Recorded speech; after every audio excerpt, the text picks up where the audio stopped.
My wife cheated on me with our best friend, then stole $250, $0 from our joint account and claimed it was for emergency expenses. But it turned out she used it to buy a house with her affair partner.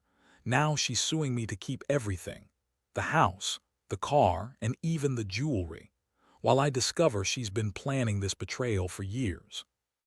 I never thought I'd be the guy to get like this, but here I am, sitting in my living room trying to process a betrayal so deep it feels like I've been punched in the gut repeatedly. The craziest part: it all started with a gut feeling I couldn't shake, something I brushed off for months. I'd notice small things: her phone always locked, she'd leave her laptop open for hours, and she was suddenly more secretive about her texts. At first I thought maybe she was just stressed or working late, but then I found out she'd been acting different for a long time. Still, I never suspected what was really going on behind the scenes. Her name, Jessica. We met in college, and honestly, I thought we had a pretty solid relationship. We got married. 5 years ago, bought a house, had a decent life. I was the guy who worked hard, came home, and thought I'd built a future with her. But about 2 months ago, everything started unraveling. I started noticing her avoiding me, canceling plans last minute, lying about where she was going. She'd get defensive when I asked questions and her stories didn't add up. She'd say she was working late or visiting her sister, but I'd catch her in little lies. That's when I knew something was off. One night I decided to check her phone while she was in the shower. It's not something I normally do, but I couldn't help myself anymore. I found texts from some guy named Mike, an old friend of hers from college. The texts weren't just friendly, they were flirty, suggestive even. They were talking about meeting up, sneaking around. My stomach dropped. I knew then that Jessica had been lying to my face for months, but that wasn't the worst part. I kept digging through her messages and found something even more shocking: plans for a secret trip, photos of her and Mike together, and most disturbingly, a series of messages about money. That's when I saw the real bombshell. Jessica had transferred a huge sum, 250 from our joint account to her personal account. She claimed it was for emergency expenses, but I knew better. I checked the bank statements, and it was clear she'd used that money to buy a house with Mike. A whole new place, a fresh start, while I was left clueless. She'd been planning this for years, I realized, hiding her affair and her betrayal behind a facade of a perfect marriage. I felt numb, like my entire world had shattered in a second. The moment I confronted her was even more surreal. I called her at work, told her I knew everything. Her voice on the phone was icy, dismissive. She told me I was overreacting, that I was paranoid, that I didn't understand how stressful her life had become. She said the affair was just sex, that Mike was just someone she'd met to vent, and that I shouldn't make it into some huge thing. But I knew better. I saw her lies unraveling, her excuses falling apart. She spun stories about how she was just tired, how I was imagining things, how she loved me but needed something more, apparently. That moment hit me like a freight train. I'd always thought we had a solid marriage, that I was doing everything right. But she had been planning her escape, cheating, stealing, lying, while I was completely in the dark. The betrayal wasn't just emotional, it was financial, legal, and personal. I felt angry, humiliated, and betrayed all at once. I couldn't believe I'd been so blind. I had poured my time, my money, my love into a relationship that she was secretly destroying. And the worst part, she had the nerve to deny everything, to act like I was the crazy one. I realized then that my life was about to change forever, and I had to decide what to do next. After that confrontation, everything changed. Jessica, of course, played the victim card right away, saying I was paranoid, that I'd misunderstood her, that she loved me but was overwhelmed.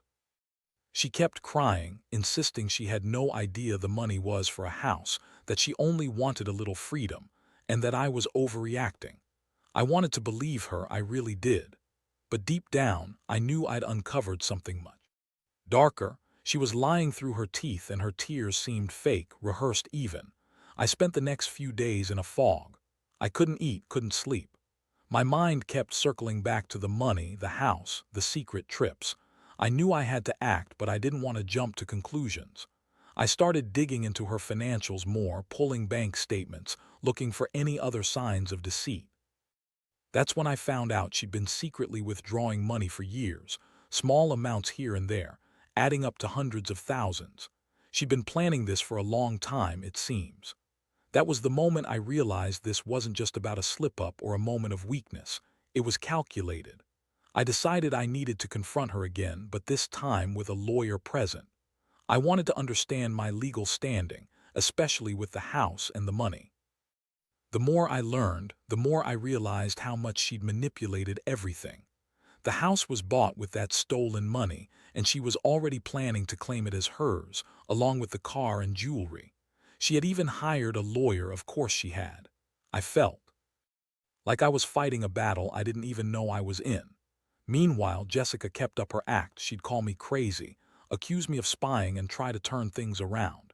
She'd say I was jealous or possessive and that she deserved her freedom. She'd tell friends and family I was overreacting, that she loved me but needed space. But I wasn't buying any of it. I knew her game now. She was the one who'd been cheating, stealing, and planning her escape for years. How could she lie so effortlessly? It was like she had a script for how to manipulate everyone, including me. One night, I caught her in a lie about where she'd been. She said she was at her sister's house, but I found her car parked near Mike's place. I followed her that night just to see where she was really going. That's when I saw her sneaking into a new house, her new house with Mike. They were moving stuff in, smiling, acting like they'd just bought a new life together.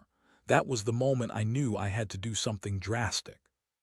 I couldn't let her keep pulling the wool over my eyes anymore. I had to take control of this mess before she took everything from me, my money, my house, my life. The shock of it all is still fresh. I've been so trusting, so convinced we had something real. And now I was staring at the ruins of what I thought was my future, realizing she'd been planning her escape for years. Every day since has been a whirlwind, legal consultations, confronting her with evidence, trying to figure out how to protect what's mine. But the pain runs deep. It's not just about money or property. It's the betrayal, the feeling of being played for a fool. I never thought I'd be that guy, the one who got cheated on with the best friend and then robbed blind. It's a nightmare I can't wake up from. And honestly, I don't even know what's worse. The fact that she betrayed me, or how much I still love her, even knowing she's been lying to my face all this time. After everything I uncovered, I knew I couldn't keep silent. The betrayal was too deep and the stakes were way too high.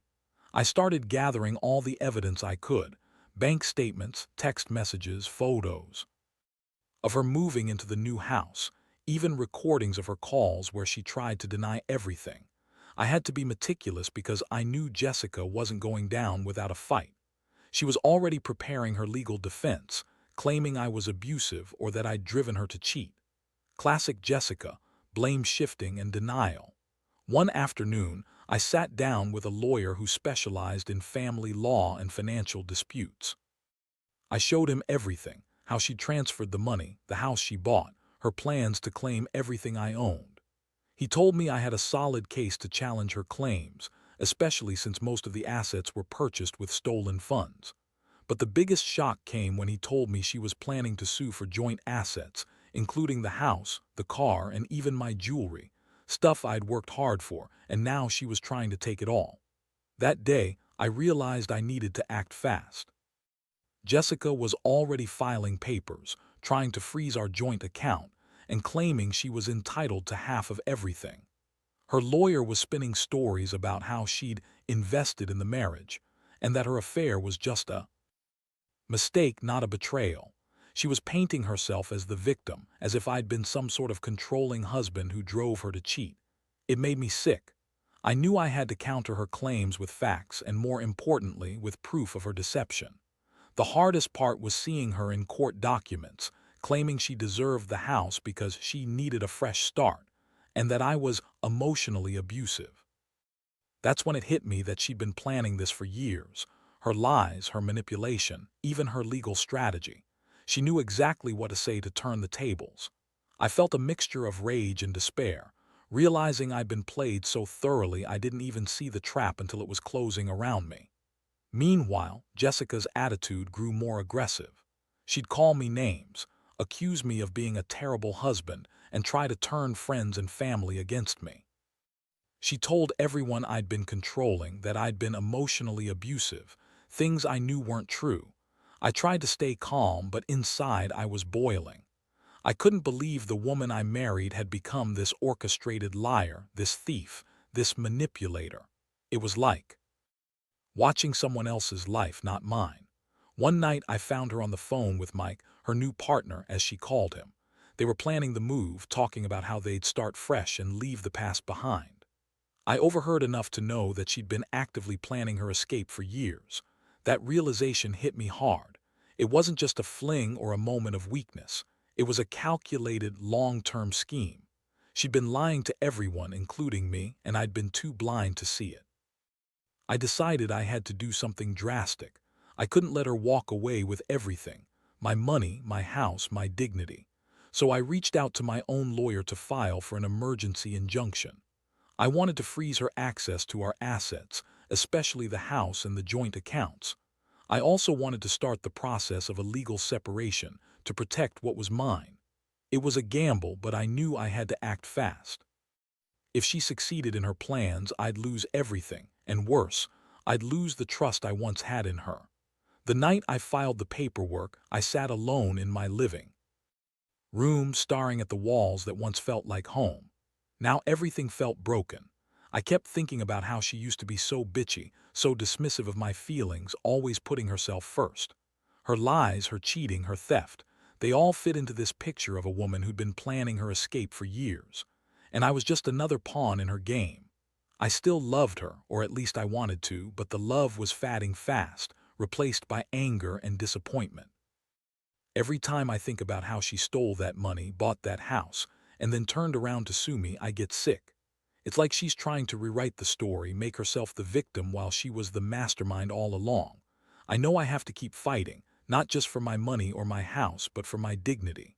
I've learned that trust is fragile, and sometimes the people you love most are the ones capable of the deepest betrayals. But I also realize I'm stronger than I thought. I'm not going down without a fight. I'll do everything I can to hold on to what's mine and start rebuilding from this mess.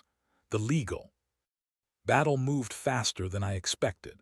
Jessica's lawyer was relentless, trying to spin her story as a marriage of equals, claiming she'd contributed just as much financially and emotionally as I had.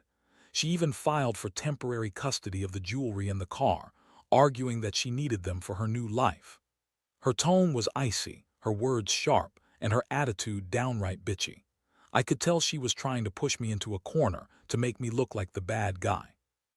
But I had enough evidence now to fight back, and I was determined to do so. That week, I spent every spare moment poring over legal documents, gathering more proof of her scheme. I had screenshots of her text messages with Mike, photos of her moving into the new house, and bank records showing her withdrawal patterns. My lawyer advised me to prepare for a messy court battle, but I knew I had the facts on my side. The money she took was stolen, and the house she bought was bought with that stolen money. That's a huge legal advantage. Still, Jessica kept up her antics, filing motions, accusing me of emotional abuse, claiming I was trying to control her.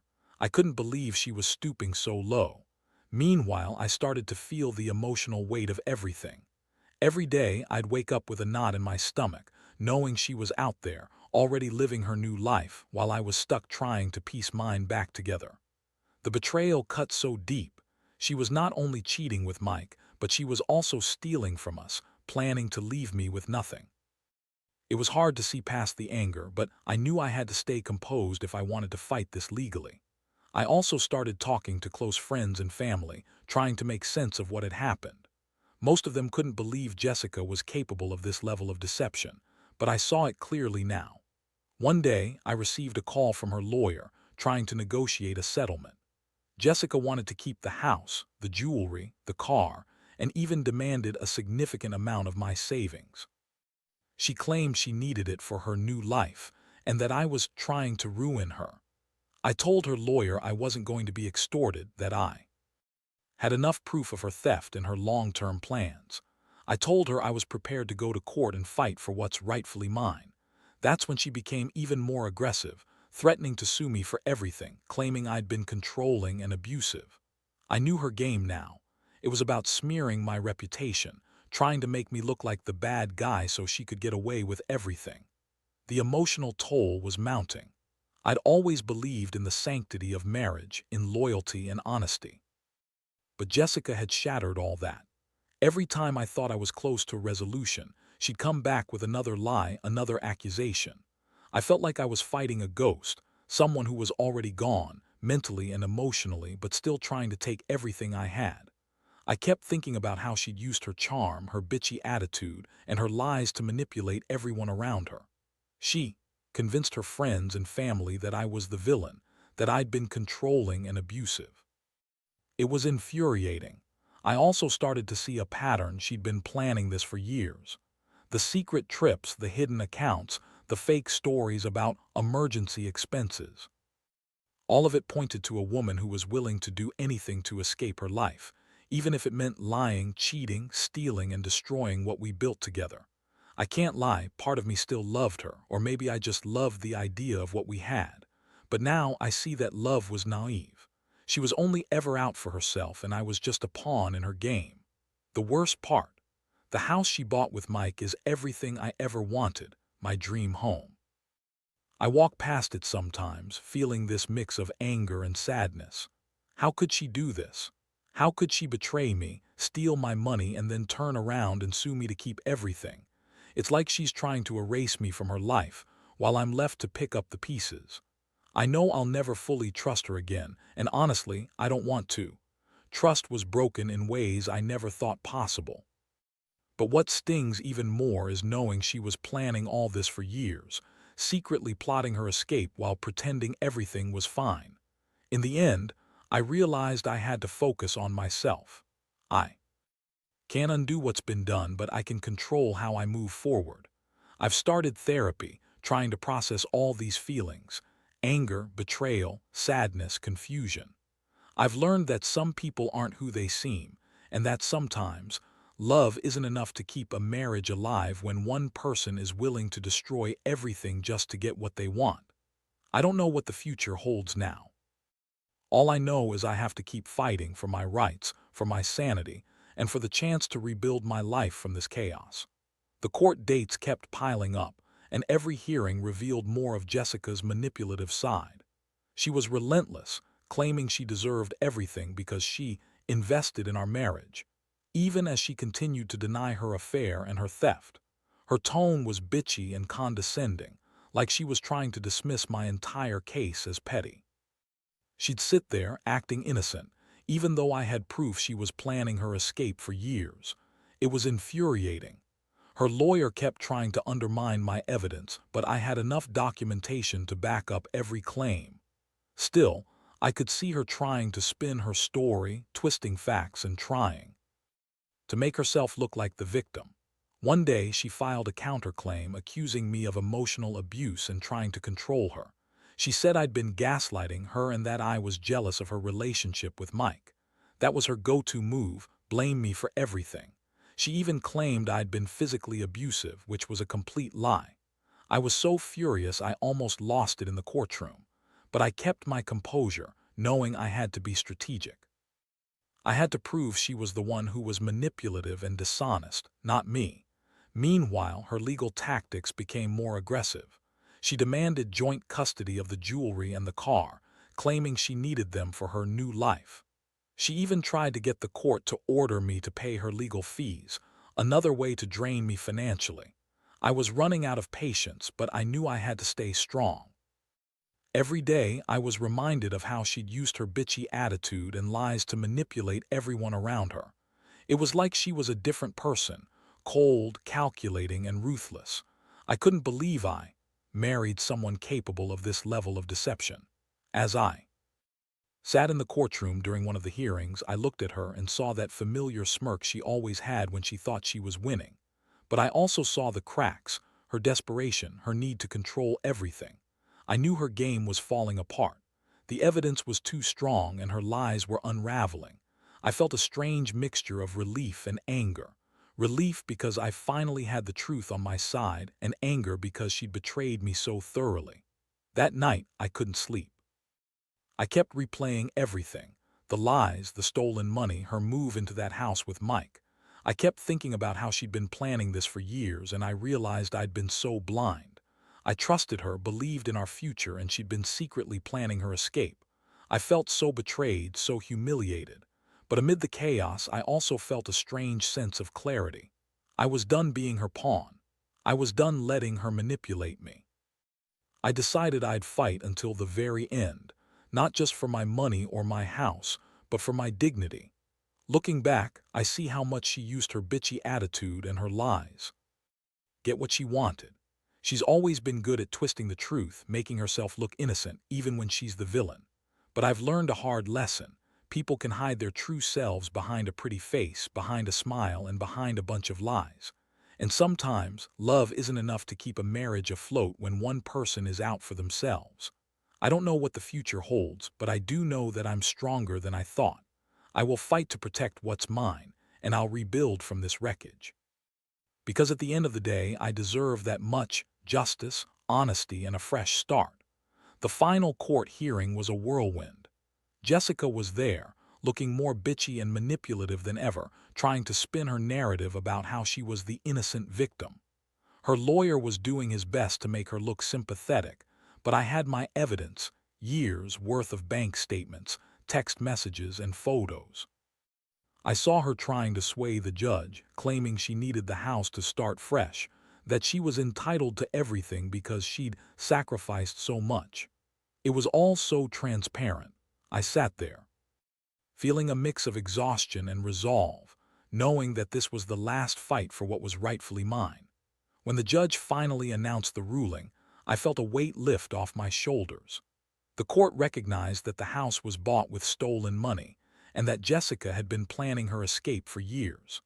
The judge ordered her to return the $250, $0 she had taken illegally, and she was her claims to the jewelry, the car, and any joint assets. She looked furious, her bitchy attitude turning into pure rage. She spat out some last-minute accusations about how I'd ruined her life, but it was hollow. I knew I'd won because I had the truth and I'd fought for it. In the aftermath, I felt a strange sense of relief mixed with emptiness. Jessica moved out of the house shortly after, her lawyer dragging her away, still trying to make a scene. I stayed behind, packing up what I could. The house was empty now, a stark reminder of how much was lost. But I also felt a newfound strength. I'd faced betrayal, deception, and manipulation, and come out on top. The money was returned, and I finally had some legal peace of mind. I realized that sometimes the biggest victories come after the hardest battles. Looking back, I see how Jessica's bitchy, manipulative attitude was a mask for her true self: selfish, deceitful, and willing to do anything for her own gain. Her lies, her affair, her theft, they all exposed her as someone I never really knew. But I also learned something about myself. I'm capable of fighting for what's right, even when it feels impossible. I've learned to trust my instincts, to listen to that gut feeling that told me something was wrong all along. Now I'm rebuilding my life. I've started therapy, working through the pain and betrayal. I've also become more cautious, more aware that love can sometimes blind you to the truth. I still feel the sting of what happened, but I refuse to let it define me. I want to move forward, better and stronger. Jessica's betrayal taught me that some people are just out for themselves, and that honesty and integrity matter more than anything. I hope anyone reading this understands that, in the end, standing up for yourself is the most important thing. Because trust is fragile, but your strength is. And sometimes the greatest revenge is simply rebuilding what's been broken.